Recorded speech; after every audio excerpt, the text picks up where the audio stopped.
I'm about to give that a try, man.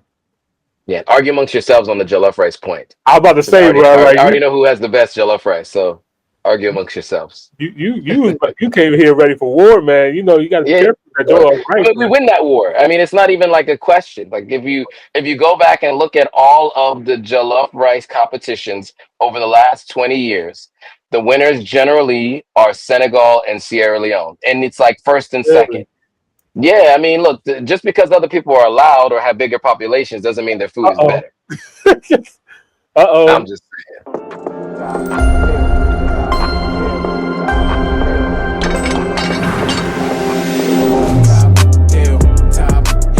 Just subscribe. Three, yes, two, sir. one. Top Hill, episode 236. Welcome to another episode of the Top Hill Live. This is your boy, Mr. Top Hill Live, aka Imani Raw.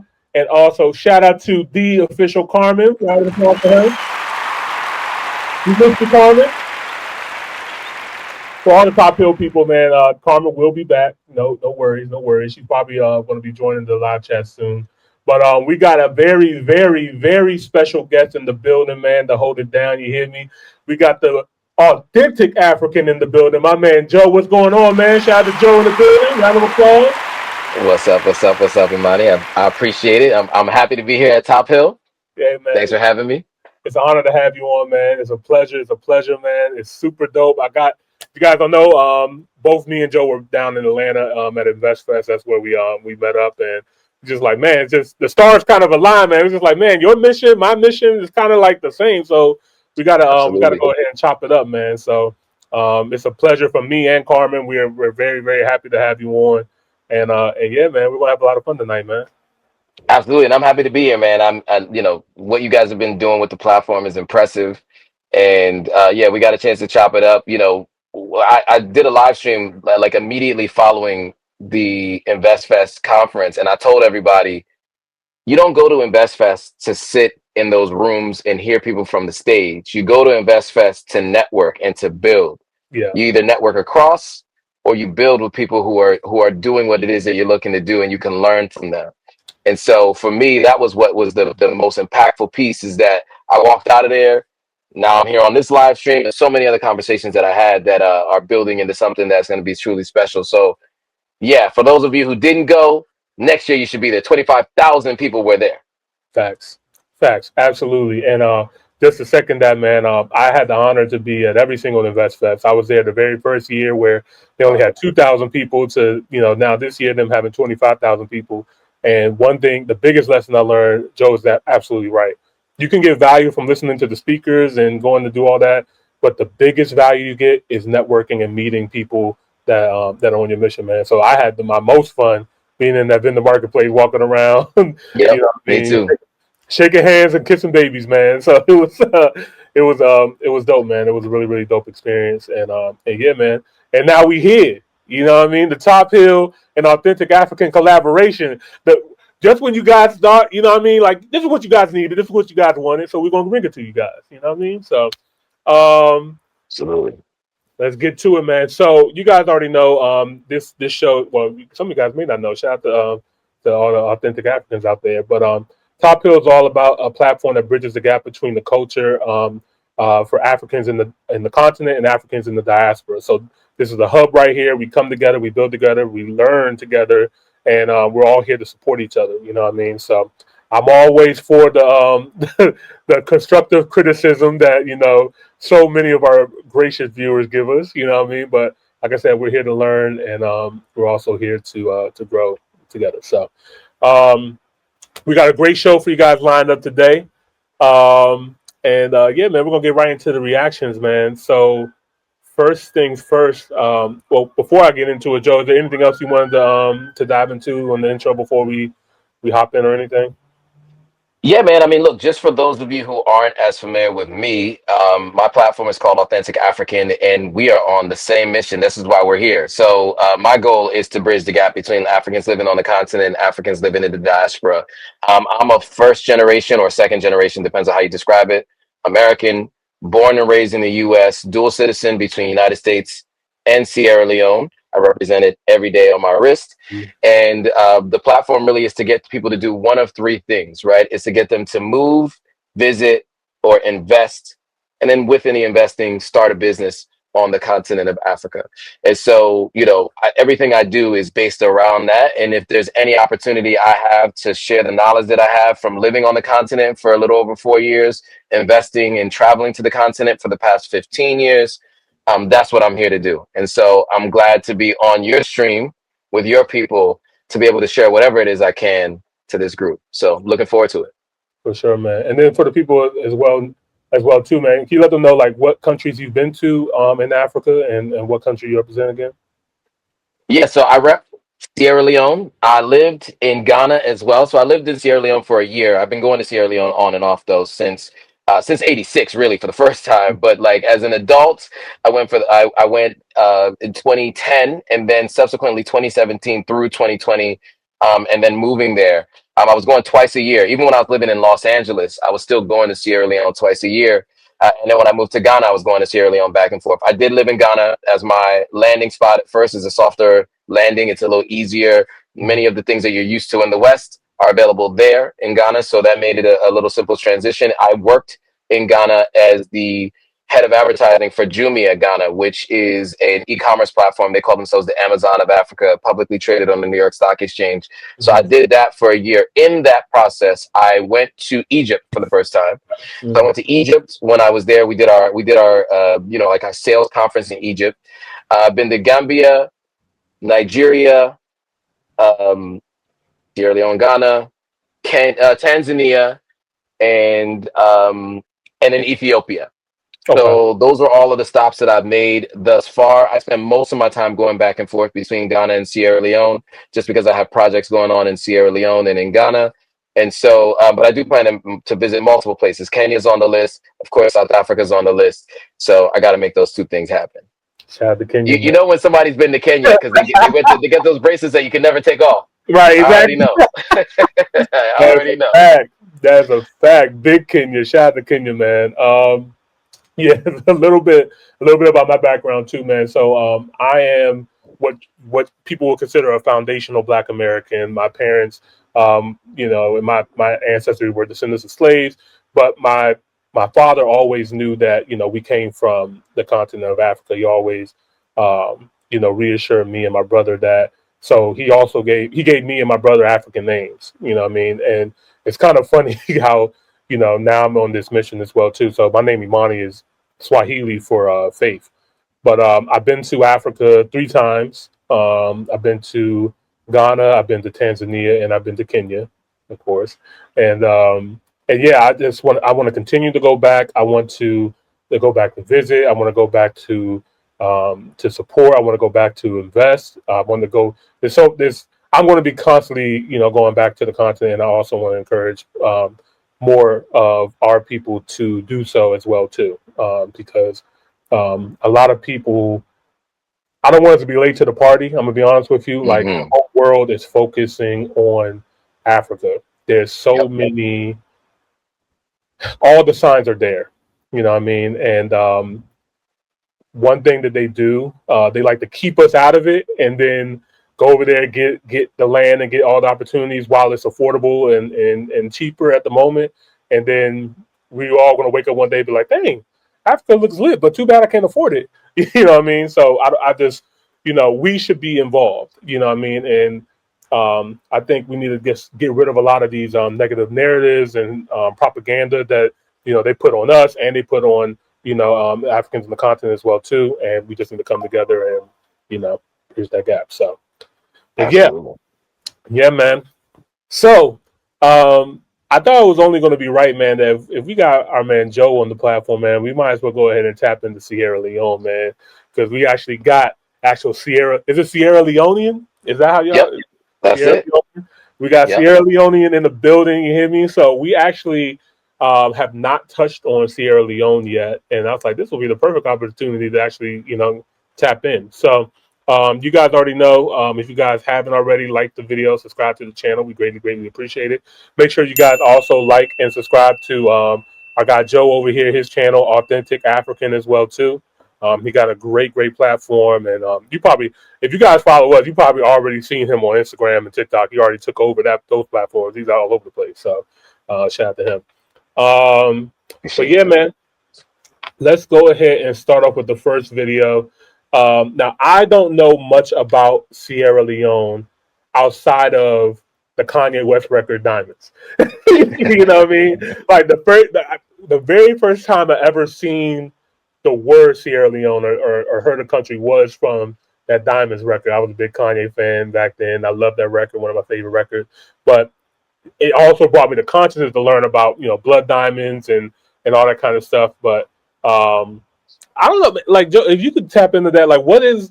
I don't even know if there's any like it. Yep. if that's still going on, if that's still an issue, Yeah. um, and or anything like that. Can you tap in a little bit on that if you're familiar with it? Yeah, for sure. So speaking to specifically the blood diamonds or conflict-free diamonds, I think when you talk to most people on the continent, they'll say there's no such thing as conflict-free diamonds. Mm-hmm. Sierra Leone, of course, is long past its civil war. The civil war was a 10-year civil war that really, well, 11-year civil war that started in 1991, ended in 2002.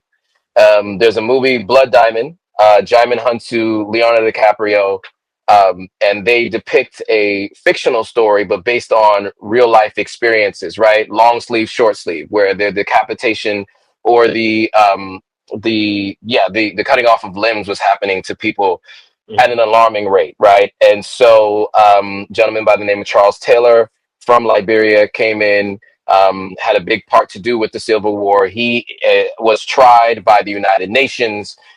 He's still locked up to this day. And there was just a lot of pain and anguish in the country. So many of the people who were dual citizens got out of there. Many people who lived in the country left. And so Sierra Leone had a really big challenge with brain drain, meaning like the best and brightest would continue to leave because so many had left in that 11-year span. 11 years is a long time to have a mass exodus from a country. Mm-hmm. And so Sierra Leone has spent a significant amount of time recovering and rebuilding since then.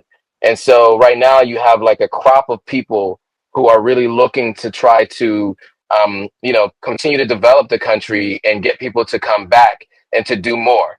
So to speak to specifically the minerals, obviously, diamonds are in Sierra Leone's ground. It is definitely a place where other countries are coming to take advantage and to participate in the mining of these diamonds and other rare earth minerals. And so that is always going to be a reason for people to be coming to Sierra Leone. I'll just mention a couple other things. You know, British colonial rule went from 1808 to 1961. Sierra Okay. Leone got its independence basically in that time frame. And since then, Sierra Leone has spent its time continuing to keep the name, unfortunately, which was actually given by the Portuguese.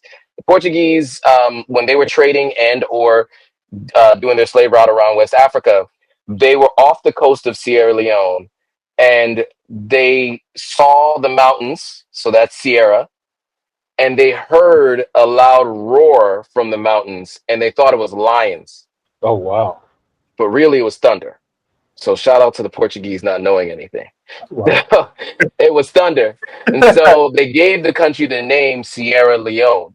So many people think that it's a French colonized country because the name doesn't sound British or Right. whatever. It is not a French country. It's not Senegal. It's Sierra Leone. It is formerly a British colony. Um, and yeah, I would definitely say that, we are rich in history and we have very, very talented and very smart people who come out of our country. And my job is to, amongst others and with others, to try to help bring that to the forefront. So even though, it's a small country of about 8 million people or so, it's still one that is small but mighty. And so I'm trying my best to share that story with the world.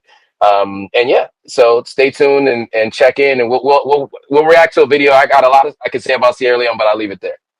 Hey man, shout out to you, man. That was a great overview of everything. That kind of brought me up to speed. So I appreciate that, man.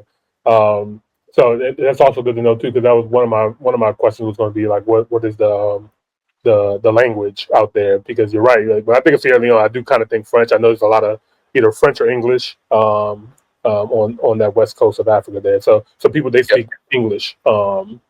Is Yeah, there? English is the major language. We also have a pidgin English called Creole, Krio. Okay. It's in Google Translate.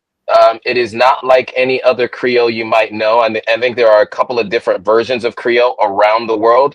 I think most people are familiar with Haitian Creole or the Creole of the people in Louisiana. It is different from that, but it does have a little bit of everything. And another fun fact: our Creole is what created the pidgin that is now spoken in Nigeria, believe it or not. As big of a country as Nigeria is, the pidgin actually did derive from Creole in Sierra Leone. It is taught in schools. It is a written language. It is taught as its own language, much like Swahili is a mixture of a bunch of different languages. In each country in Eastern Africa, many of them speak a version of Swahili. Mhm. Creole and Pidgin are very similar in the West African context of the Anglophone countries, the countries that were taken over by the Anglophone, which is really just the British. So yeah, that's the major language is English, but we also do speak Creole, and that is Creole generally is how most people speak to each other because we have about 13 different tribes, all having their own dialects, and so in order to be able to communicate with each other, many people speak Creole, which I understood since a child, but didn't start speaking until about 4 years ago. So Got yeah. you. Awesome, man. All right, guys. If you guys are in the chat, if you guys are in the diaspora or somewhere on the continent, you want to know more about, the brother country of Sierra Leone, man, go ahead and put it in the chat because Joe has a wealth of knowledge when it comes to. You've been going back and forth there, ever since a young one, so he knows a lot about the country. So, Yeah. yeah. All right, let's go ahead and get into the first video, man. So I got this is from True Production. It's Sierra Leone, life inside Sierra Leone, people, history, culture, food, and fun facts. So this is just going to give us a good little overview first, and then we're going to tap into some other videos in here. Shout out to South Africa is my home. Since South Africa in wine capital city, I gotta take some wine out of South Africa, man. Cape Town, I'm coming. I'm coming. Alvin in the building. What's going on, bro? I see you, man. All right. Okay. Let's go ahead and get into it. If you guys new here, don't forget to like the video, subscribe to the channel. Greatly appreciate it. Let's get into it. But while we're waiting for this to come up, let me say to everybody, there are two movies that Jaimin Hunsu is in that specifically depict Sierra Leone, right? So you got okay, so they saying they couldn't hear. So you got two movies, so right? You got Amistad, right? So Amistad, give us free, right? That famous Jaimin Hudson line. Um, that is about a Spanish ship that was taking enslaved Africans to the Americas. The British had already abolished slavery. They stopped the ship, and then there was a court case in the United States about sending those people back home. And so Joseph Cinque, which is the name he was given by the Spanish, his real name is Sengbe Pie, and there's a bridge named after him, the Sangbe Pa Bridge in Freetown, Sierra Leone. That story is about Sierra Leoneans, but more specifically speaking to the captured Africans, and then eventually, if I'm not mistaken, they returned to Sierra Leone. The capital of Sierra Leone is called Freetown. Freetown is named after the abolishment of slavery by the British, and it was a number of resettlers. So these are folks that were freed enslaved Africans from Nova Scotia, about 1,021, if I'm not mistaken, in the late 1800s. And then subsequently, other tribes came in, and that's what built what is now called the Creole tribe, right? And that's why it's like kind of a mixture of so many different languages and like a broken English because it had so many people from many different groups speaking to communicate with each other. And so you have many people from Nigeria. So you have a lot of like Nigerian names, like Yoruba names in particular in the Creole tribe. So like I have an aunt named Olayinka. My mom's name is Omojowo, right? Those are Yoruba names, even though we are Sierra Leonean. You hear that a lot when it comes to the Creole people. There are a lot of Nigerian names um, for us. So that's one movie I mentioned, which was Amistad, and then the other one is Blood Diamond. Blood Diamond also depicts it's Djimon Hounsou once again, as I mentioned, and Leonardo DiCaprio in that movie. He plays a South African who wants to get into the diamond trade. And so, what you see there is basically they're in the throes of the Civil War and how ruthless it was during that time. I have about 6 or 7 people I know personally who had to get airlifted out of Sierra Leone during the Civil War. And it was because they had U.S. citizenship, they were able to do that. They had to go to the American Embassy or another checkpoint that the American Embassy made available to them, and they flew out of there. So it was a wild time, 91 to 2002. And like I said, we're still recovering. But yeah, so anyway, those are 2 movies you could watch. A bunch of other people reference Sierra Leone in music. Frank Ocean had a song called Sierra Leone. Big Sean had a song called Sierra Leone.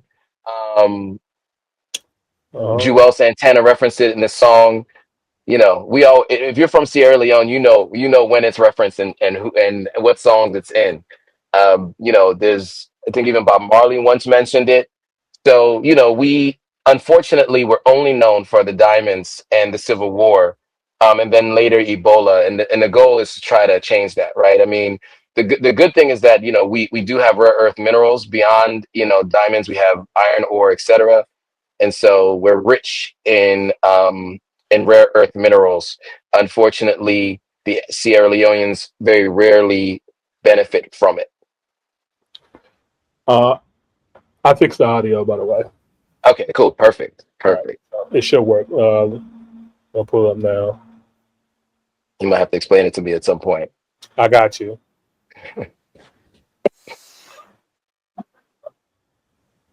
Nothing's playing yet. Leone is a country located in the western part of Africa. It shares its southeastern border with Liberia, and the northern half of the nation is surrounded by Guinea.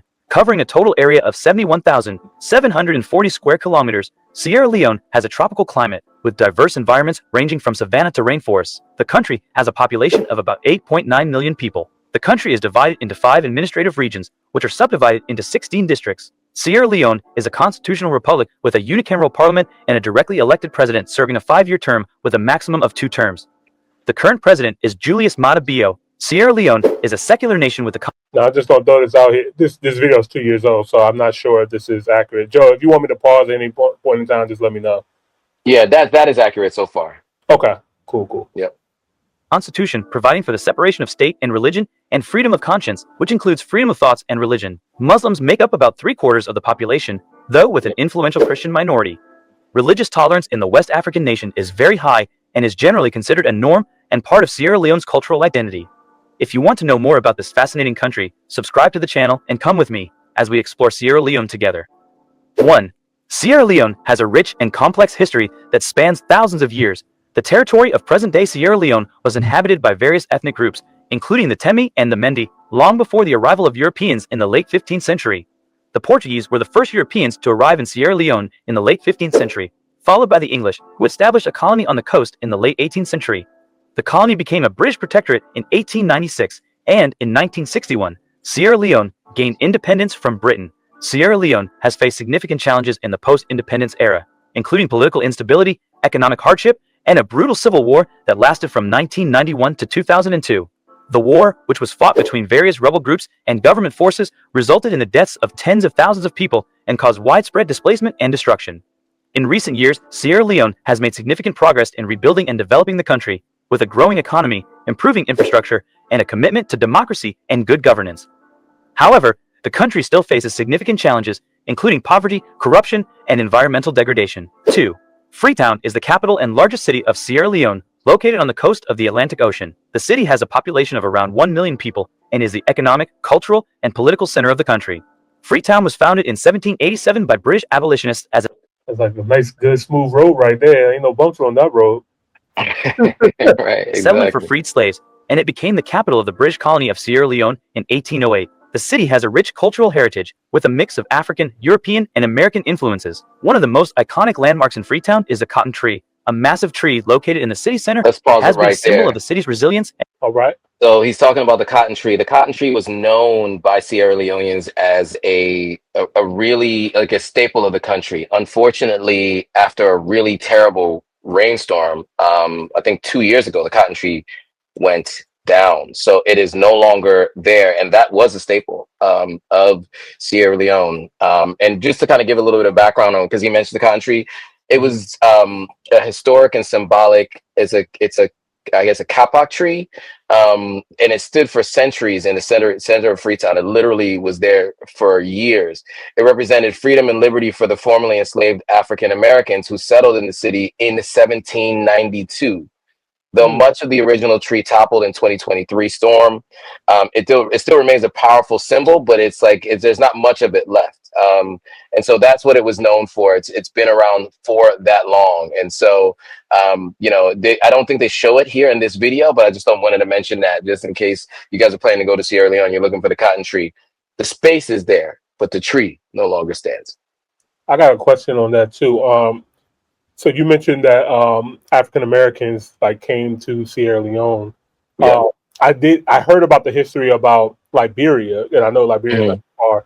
So was it of African Americans were going to both countries, Liberia and Sierra Leone, around the same time, or it's just like completely separate interactions? Separate in different times, and Liberia was like American abolitionists, I guess you could call them, right? And that was Liberia. So Liberia even has the flag looks like the American flag with one star, Right, which is right. hilarious. Why Trump was like, "You speak such good English," Yeah, yes, because I English see that clip. English is the language of Liberia. Right. That's a conversation for another time. But when it comes to Sierra Leone, it was the British abolitionists, right? So it was a British, and it was earlier in terms of that the establishment of Freetown. But yeah, so Liberia like liberated, and then Mm. Freetown, Sierra Leone is was established for freed enslaved Africans. Interestingly enough, though, it did cause a bit of a clash. You imagine they were giving away land to African Americans in Sierra Leone, and the indigenous people Right. weren't given land, Right. right? So that was a point of contention, and I think they're kind of everyone's interconnected and intertwined. I mean, Right. but one of the other things that was said in that video is that there's a great religious tolerance. So even though it's 75% Islam or Muslim and maybe about 25% Christian, the two groups intermarry, work together. One of the things that we say is Christmas, right? You're a Christian and a Muslim because, Uh-huh. how do you know you're Sierra Leonean without saying you're Sierra Leonean? My dad is Muslim, my mom is Christian, or the other way around. That's a thing in Sierra Leone. It's a very known thing. So I do want to just mention that. And one of the things that I love about religion in West Africa, but specifically in Sierra Leone, from my experience, is that because we all come from the same place, religion isn't used to separate us by how we look.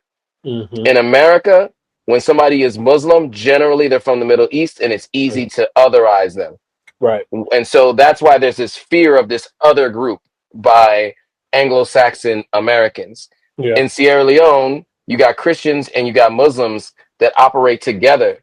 When Muslims stop to go pray, everybody respects it. When it's Ramadan, it's chill, it's relaxed in town, because people really understand the importance of someone else's faith, and so it is absolutely um, kind of a required thing. I mean, you go to the airport, there are places where people can go to pray. There are prayer mats, and they go to pray. People who have offices that are more modern make areas for people to pray. It is a very intertwined society. So I did want to mention that as well. Okay. Appreciate that. Yeah. And strength for centuries. The city is also known for its beautiful beaches, including Lonely Beach and Toka Beach, as well as its vibrant music and dance scene. Freetown has faced significant challenges in recent years, including a devastating mudslide in 2017 that killed hundreds of people and caused widespread destruction. However, the city has also made significant progress in rebuilding and developing, with new infrastructure, businesses, and cultural initiatives. Today, Freetown is a dynamic and diverse city that is home to people from all over Sierra Leone and beyond. 3. Sierra Leone is a resource-rich country with a diverse economy that includes agriculture, mining, manufacturing, and services. However, the country still faces significant economic challenges, including poverty, unemployment, and a lack of basic infrastructure. As of 2023, the nominal GDP of Sierra Leone is $4.1 billion, while the GDP per capita is $494. Agriculture is one of the most important sectors of the Sierra Leonean economy, employing around two-thirds of the country's workforce. The country produces a variety of crops, including cocoa, coffee, palm oil, and rice, and is also a significant producer of diamonds and other minerals. Mining is another important sector of the Sierra Leonean economy, with the country being one of the largest producers of diamonds in the world. The country also has significant deposits of iron ore, bauxite, and gold. Manufacturing is a relatively small sector of the Sierra Leonean economy, but it is growing rapidly, particularly in the areas of food processing and textiles. Services, including banking and finance, telecommunications, and tourism, are also growing in importance. Sierra Leone has made significant progress in recent years in attracting foreign investment and promoting economic growth, but the country still faces significant challenges, including corruption, poor infrastructure, and a lack of skilled labor. The government of Sierra Leone, along with international partners, is working to address these challenges and promote sustainable economic development that benefits all Sierra Leoneans. 4. Marriage customs in Sierra Leone vary depending on the ethnic group and religion of the individuals involved. However, traditional customs and practices still play an important role in many marriages. In many ethnic groups, marriages are arranged by families, with the parents of the groom approaching the parents of the bride to arrange the marriage. However, this practice is becoming less common, and many couples now choose to marry based on mutual love and attraction. Weddings in Sierra Leone are often elaborate and colorful affairs, with a range of traditional customs and ceremonies. The bride and groom often wear traditional clothing, and there is typically a large feast and celebration following the ceremony. In many I ain't gonna lie, man. When it comes to a West African wedding, I don't know, Nigeria, Ghana, Sierra Leone, like y'all know how to put that on, you hear me? Oh yeah. Oh yeah. It is an affair. Yeah. I think some of the footage is stock footage, but Right. I think this right here is real actual true footage. Okay. If I'm not mistaken, I think this is at the Radisson Blue Hotel Okay. in Freetown. Okay. Yeah. I was about to say the stock footage. They probably. I was about to say they don't. They didn't grab it from a Nigerian or a Ghanaian one or something like that. Yes. That's what I was checking for, actually, to be honest with you, because I wasn't really sure. Like the first couple of images looks like I think it's a Yoruba tradition. But this does look like this here, before before this, I think right before that, I think that was actually the scene that was before here. This, I think, I'm not sure this was Sierra Leonean and what was before here. I think it may have been, yeah, this may this may have been Nigerian. I'm not 100% sure. I could be wrong. They're gonna let us know. What up, Yeah. They're gonna pull up like, hey. Yeah, you guys let us know. But it felt like for a while a lot of it was stock footage, and then as it went on, though, that did feel like Sierra Leone, specifically this. And I think this is coming out of the Radisson Blue Mamiyoko Hotel. I think this is actually in Freetown. I think. I'm just trying to look at it to see if I recognize it. Okay. Yeah, man, we got actual real Sierra Leonean in here, man. So we can actually. So before y'all like attack us in the comments, like he's holding it down. He's holding it down right now, man. In many ethnic groups, the payment of a bride price is a customary practice, where the groom's family pays a sum of money or other this gifts is in to the the bride's States. family as You said that's in the States? Yeah, that's not in Sierra Leone. I was just looking at the red bricks outside. I could tell it's not. Bruh. Like once it panned out from that, and look, that's a Liberian flag on that phone. Right. Man, what are they talking about over here, man? Stock footage. Where you see the red bricks on the buildings, right? So that's how I know it's so this is all stock footage. I mean, they use some footage that's actually from Sierra Leone, but I see a good amount of this looks like it's stock footage from elsewhere. Right. Gotcha. It's okay. We're gonna go to an African YouTuber after this, so somebody on the ground, man. Yeah. Sierra Leone, although it is becoming less common in urban areas.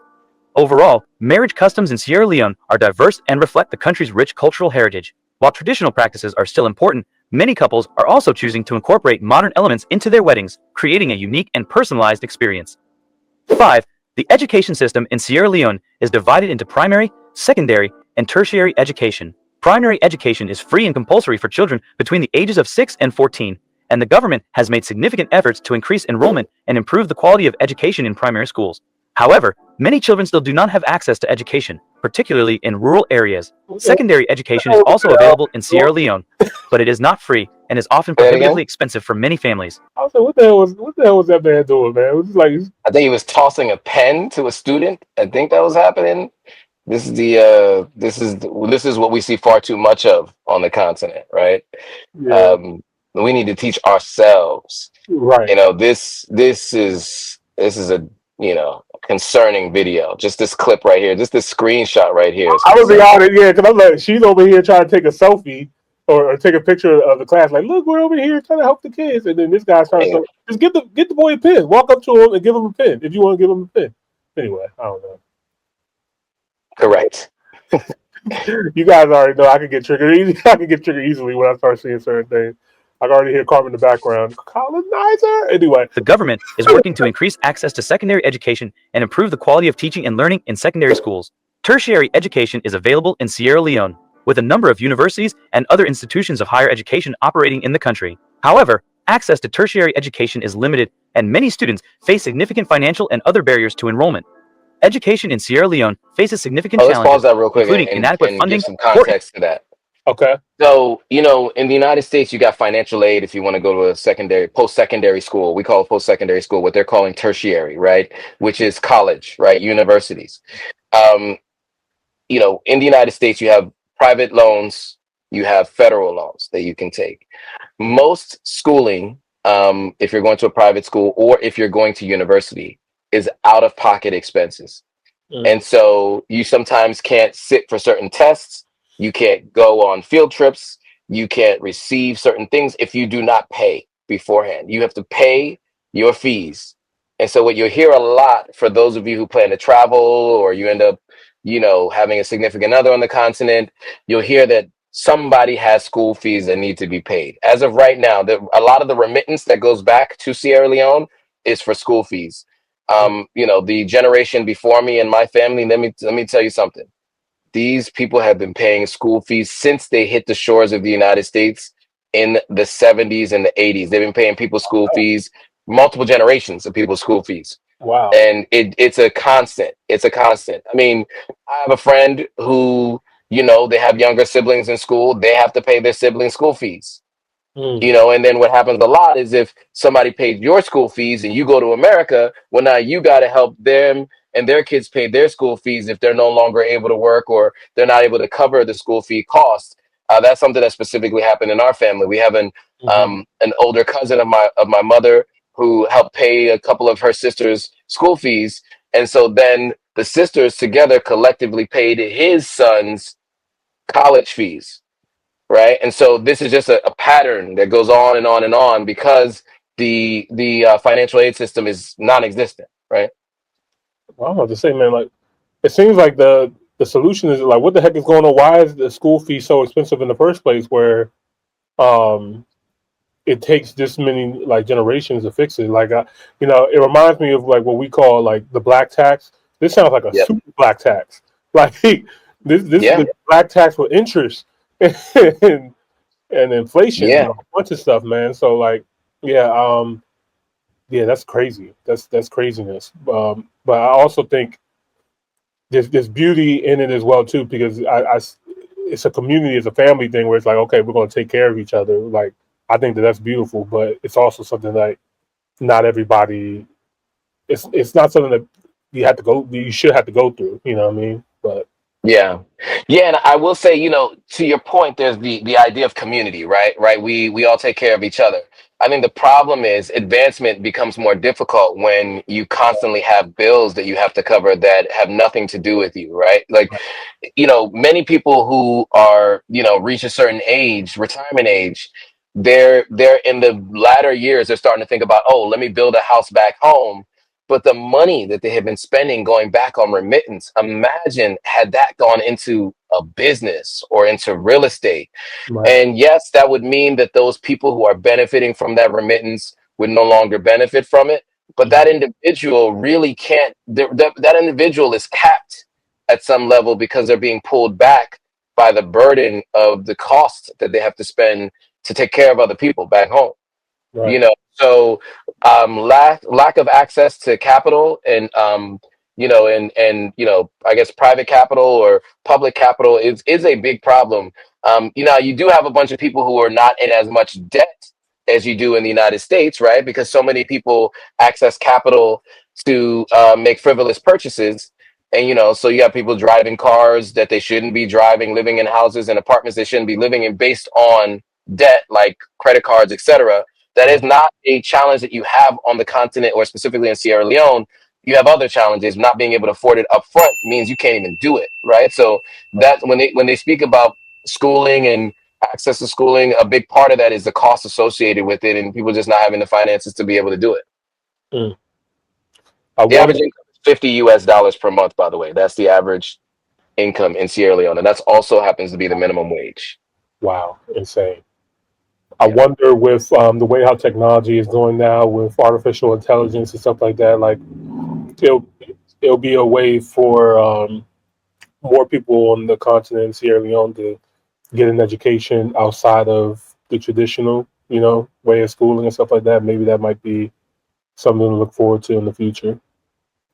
I'd like to think so. I mean, I think that it requires, that proliferation of knowledge, but then also access to electricity and devices where you can access it. I think that's another big challenge, right? Is we're a country that is severely lacking in access to electricity. And then beyond that, access to devices where you would be able to tap into AI is very challenging. So yeah, I Hmm. mean, I think the basic infrastructure challenges still need to be worked on, and I think once you get there, we can probably accelerate past some of our competitors, whether that's on the continent and outside. But that's going to require a little bit of work just to even get the infrastructure right. So that's one of our biggest challenges. The basics need to be taken care of first, and then we can get on to that. Right. I'm not sure if you heard it, and I might need to look this up, but I heard it was either Verizon or some company was looking to put like fiber optic lines all over the coast of West Africa. I'm not sure if you Mhm. heard that. I did hear about that. A couple of companies have talked about it. I mean, Google had talked about it. Facebook had even talked about it. Mhm. There are companies locally that do have fiber optic. Well, they call it fiber. I think it's really more like it looks like the old school telephone lines. It's just the flat plastic things that used to plug into the wall, right, to get the internet back in the day. Yeah. And the phone lines. So that is what is considered fiber, and that actually runs across the telephone lines in Mhm. many countries in West Africa. When I was in Ghana, and in Sierra Leone, I have friends who have fiber, and when I was in Ghana, I had two fiber companies. So fiber is available in most countries. Every country does have different companies that provide the service. And so inter-country operability is a challenge. But I mean, I guess most countries are like that anyway. They have their own businesses and their own companies. But yeah, so it's not a continent-wide infrastructure. It's on a per country basis. Gotcha. Okay. Yeah.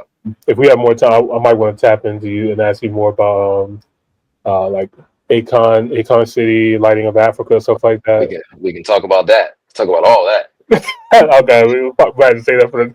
Well, let's finish this reaction, and we can get into that, man. Yeah, for sure, for sure. Infrastructure, and a lack of trained teachers.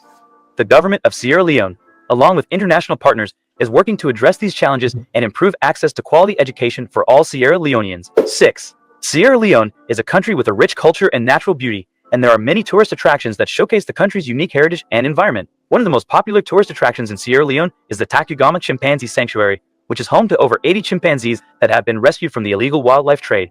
The sanctuary offers visitors the opportunity to learn about these amazing animals and their conservation. Another popular attraction is the Outamba Kalibi National Park, which is home to a variety of wildlife, including elephants, hippos, and chimpanzees. The park also offers visitors the opportunity to see traditional villages and learn about the local culture. For those interested in history, the Bunce Island Slave Fort is a must-visit attraction. The fort was a major slave trading center during the 18th century and offers a sobering reminder of the country's difficult past. Other popular tourist attractions in Sierra Leone include the beautiful beaches along the Freetown Peninsula, the historic St. George Cathedral in Freetown, and the vibrant markets and cultural festivals that are held throughout the country. 7.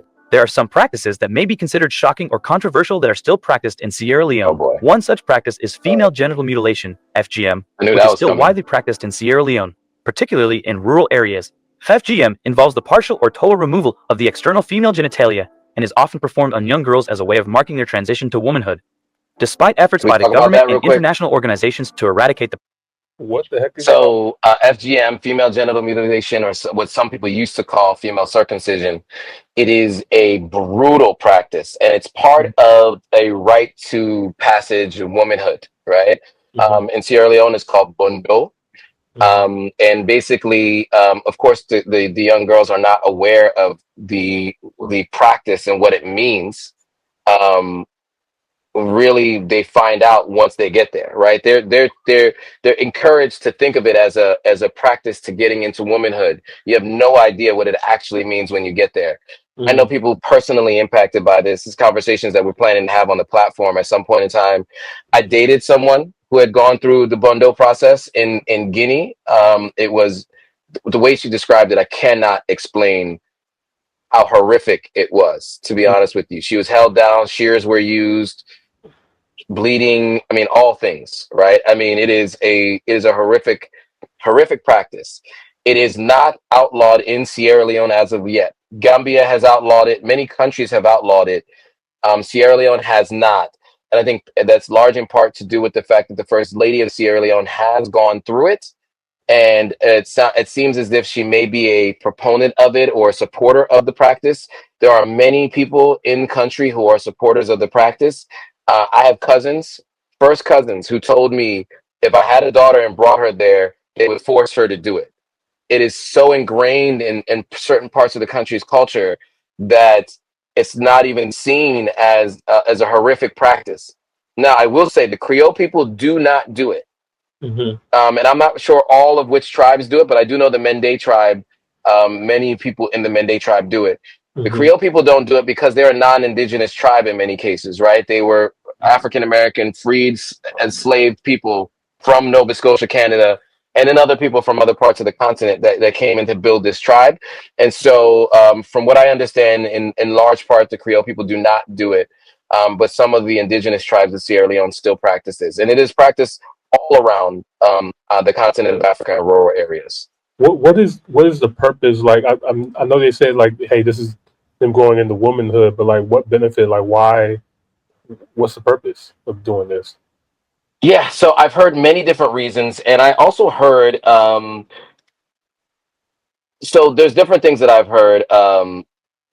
And so one thing I've heard is it's supposed to remove the the want for to have sex for a wife or a woman to not basically step out on her husband, right? Uh, Um, I don't know how true that is. mm-hmm. Um, it's also perceived as cleanliness for aesthetics, and in that last part of it, like it's controlling a woman's female sexuality. Um, it's tough to understand it because there's cultural, social beliefs. Mm-hmm. Some people say it's religious beliefs.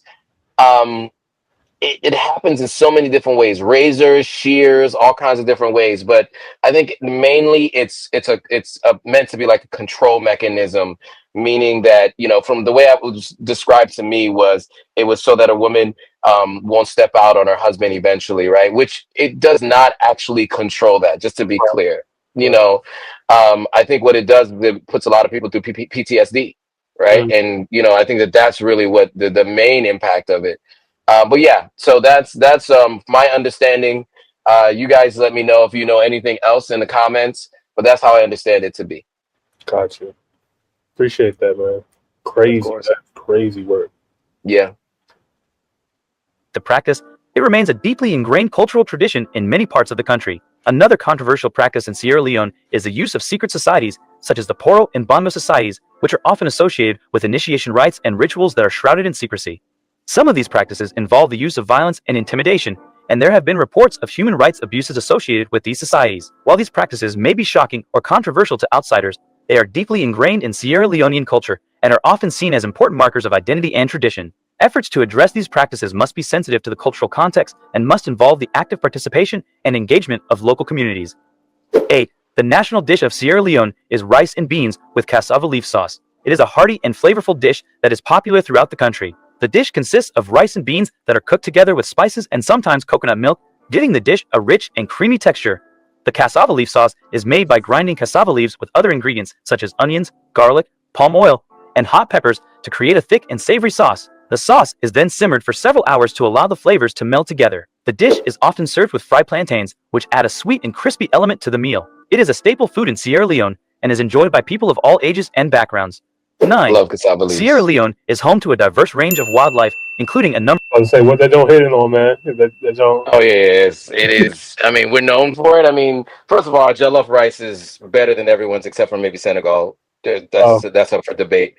But the cassava leaves. So we're one of few countries that eat the leaves of the cassava plant. We eat the leaves of the potato plant, right? So we eat potato leaves, we eat cassava leaves. So many other West African countries usually are confused by that, right? Like if you talk many other countries, are like you eat the leaves from the potato. And maybe that comes from our cultural heritage. Maybe it's just the lack of access to food, etc. I don't really know where that comes from, so forgive my ignorance on that front. But yeah, the cassava leaves, it's something like you've never had before. I don't know how to describe it. I've eaten a lot of foods from a lot of different places around the world. It's it. That's it. Cassava leaves is it for sure. I got you. And our potato leaves are pretty good too. I mean, we eat the leaves of those plants. We eat all parts of it. So did just want to mention that too. I'm about to give that a try, man.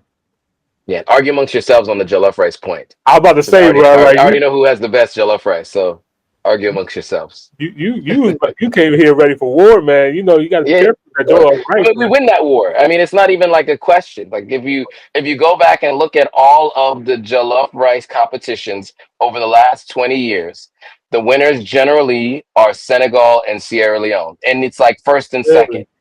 Yeah, I mean, look, just because other people are allowed or have bigger populations doesn't mean their food Uh is oh. better. Uh I'm oh. just, Oh, wait a minute. Hold on, I'm man. just saying. Hold on. I got a sound effect for you, man. Where is it at? Here it is. He I'm Hey just yo. saying. You Hey. got questions? You got questions? Take a look at the stats. The data. Look, men lie, women lie, numbers don't. You know what Uh, I'm saying? So just check it out. Non-biased opinions. You know, of course I'm biased. Of course I'm biased. I will not say that I'm not biased. But if you look at the competitions that have been had globally, where the judges are not of West African descent, where they could just be straight up logical, blind taste tests. uh-huh. Senegal, I'll throw it out there. Senegal, first of all, Senegal, the Wolof people, Wolof, it comes from Senegal. So it started there, right? Let's just start there. But Sierra Leone has been creeping in and out of the winner circle. Number one, number two. Just look at the worldwide competitions. It's hard to deny.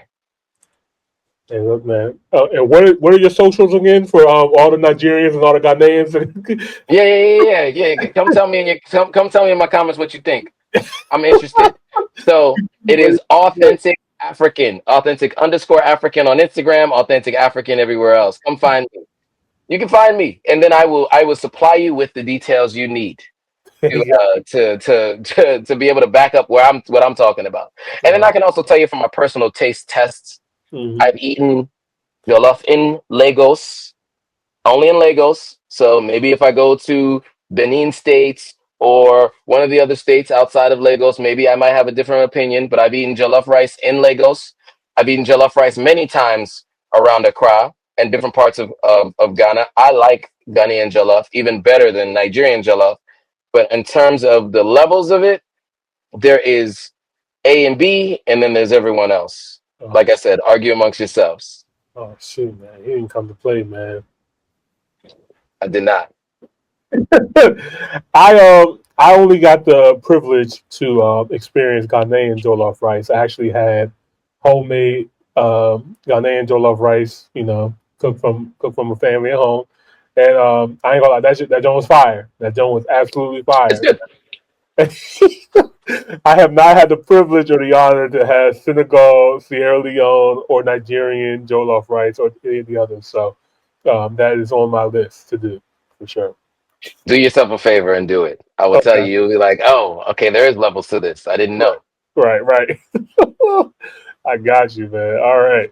Number Enjoy of my endangered and pause. rare species. The country's wildlife is protected by a network of national parks and reserves, which provide important habitat for these animals. One of the most iconic animals in Sierra Leone is the chimpanzee, which can be found in a number of national parks and sanctuaries throughout the country, including the Tacugama Chimpanzee Sanctuary and the Outamba National Park. Other primates found in Sierra Leone include colobus monkeys, baboons, and various species of monkeys. Sierra Leone is also home to a number of large mammals, including elephants, hippos, and several species of antelopes. The pygmy hippopotamus, a smaller cousin of the common hippopotamus, is also found in Sierra Leone and is considered to be a vulnerable species. The country's rivers and coastal areas are home to a variety of marine life, including dolphins, whales, and several species of sea turtles. The country's coastal waters are also an important breeding ground for several species of fish and other marine life. Sierra Leone's wildlife is an important part of the country's natural heritage, and efforts are being made to protect and conserve these species for future generations. 10. The cost of living in Sierra Leone is generally lower than in many other countries, but it varies depending on the location and lifestyle of the individual. In general, the cost of living in urban areas such as Freetown is higher than in rural areas. Housing is one of the biggest expenses for most people in Sierra Leone. Renting a one-bedroom apartment in Freetown can cost between $200 and $500 per month, while a larger apartment or house can cost upwards of $1,000 per month. However, housing costs are generally lower in rural areas. Food is another major expense, with the cost of basic groceries such as rice, vegetables, and fruit being relatively affordable. However, imported and processed foods can be more expensive. Eating out at a restaurant can also be relatively affordable, with a meal at a local restaurant costing between $3 and $10. Transportation costs in Sierra Leone can be relatively low, with a one-way bus fare in Freetown costing around $0.50. However, private transportation such as taxis can be more expensive, with fares ranging from $5 to $20 depending on the distance. Overall, while the cost of living in Sierra Leone is lower than in many other countries, it is important to note that many people in the country still struggle to make ends meet due to low wages and high levels of poverty. All right. Round of applause for Sierra Leone.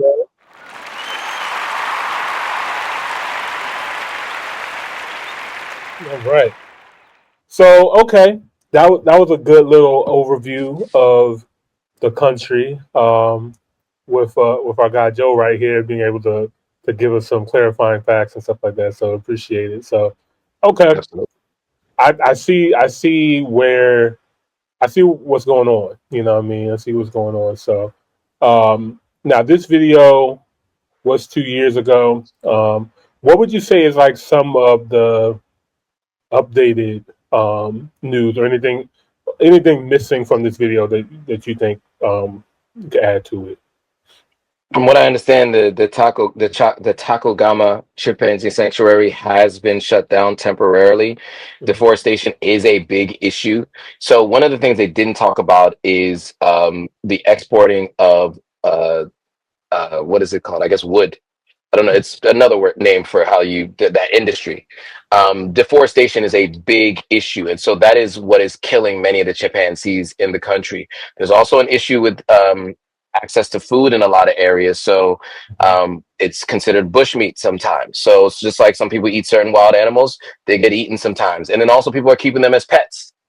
And so the chimpanzee sanctuary was made to really assist in giving them a place to stay, and eventually reintegrate them back into society. And so there's all kinds of stories. I got a video on my platform where I went to the chimpanzee sanctuary, Takogama. But it feels so. From what I last saw, in protest of deforestation, they did shut down the sanctuary. So, and that's really unfortunate because deforestation is a big issue, and everybody's just trying to make a living, and because most of the resources that are underground have already been mined and owned by companies that are outside of Sierra Leone. One of the issues that we have in Africa is we have the rare earth minerals and materials. They go somewhere else to be refined, and then they generally get sold back to us as a refined product at higher prices, right? So what Sierra Leone has yet to be able to do is take back control of those mines and those natural resources, work on refining it and selling it outside of country, much like what Burkina Faso did. I'm hoping to see Sierra Leone do that at some point in time. So yeah, that's one of the major updates I would say is the Takagama Sanctuary, but everything else is the same.